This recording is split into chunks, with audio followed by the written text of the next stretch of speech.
President Donald Trump's appointment of Lieutenant General H.R. McMaster to be his national security advisor is a brilliant decision. McMaster, 54, is the smartest and most capable military officer of his generation, one who has not only led American victories on the battlefields of the 1991 Gulf War and of the Iraq War, but also holds a Ph.D. in history. McMaster is, in short, both an accomplished doer and a deep thinker, a combination that should serve him well in the complex job of National Security Advisor. McMaster's views. A key to McMaster's thinking is his 1997 book, Dereliction of Duty. Lyndon Johnson, Robert McNamara, The Joint Chiefs of Staff and the Lies That Led to Vietnam. Published 2 decades ago when McMaster was only a major, Dereliction of Duty caused something of a sensation in the U.S. military because it took U.S. military leaders to task for their dereliction of duty during the Vietnam War. McMaster painted a devastating picture of the Joint Chiefs, who told President Lyndon Johnson what he wanted to hear about how the Vietnam War was going.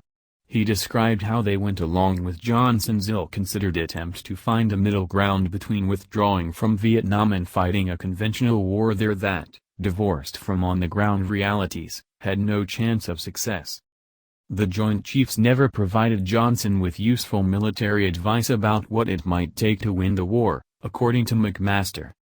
Instead, they accepted Johnson's preference for what the president termed graduated pressure against the North Vietnamese. This took the form of a gradually escalating bombing campaign that did not bend the North Vietnamese to American will, and instead confused activity, bombing raids and body counts, with progress on the battlefield. The major problem Johnson and his military advisors had, McMaster found, is that they went to war in Vietnam without a strategy. He explained, the war in Vietnam was not lost in the field, nor was it lost on the front pages of the New York Times or the college campuses. It was lost in Washington, D.C. After Trump announced McMaster as his national security advisor, Dereliction of Duty became an instant bestseller on Amazon.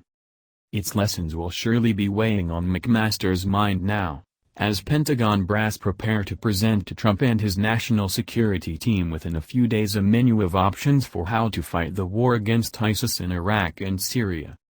Another key aspect of McMaster's thinking is that war, as the Prussian military theorist Karl von Clausewitz pointed out almost 2 centuries ago, is a fundamentally political endeavor.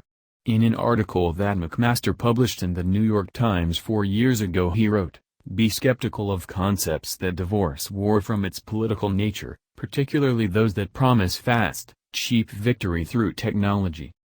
McMaster, who I first met in Afghanistan while reporting there in 2010, is fond of quoting Thucydides, who 2.5 millennia ago said that wars resulted from fear, honor and interest. McMaster believes that not much in the nature of war has changed since. However, in his view the United States has too often believed its technological superiority will prevail on the battlefield when, in fact, it is political and human factors that often blunt American power. McMaster wrote in his Times article, "In the years preceding our last 2 wars, thinking about defense undervalued the human as well as the political aspects of war. Although combat operations unseated the Taliban and the Saddam Hussein regime, a poor understanding of the recent histories of the Afghan and Iraqi peoples undermined efforts to consolidate early battlefield gains into lasting security. This is an important lesson to remember as the United States and its allies continue to increase pressure on ISIS. The Sunni militants that make up ISIS are not the underlying problem in Syria and Iraq, but rather they are a symptom of other deeper problems." McMaster knows that there surely will be a son of ISIS and a grandson of ISIS if there is not some kind of political solution to the wars in Syria and Iraq that produced ISIS in the first place.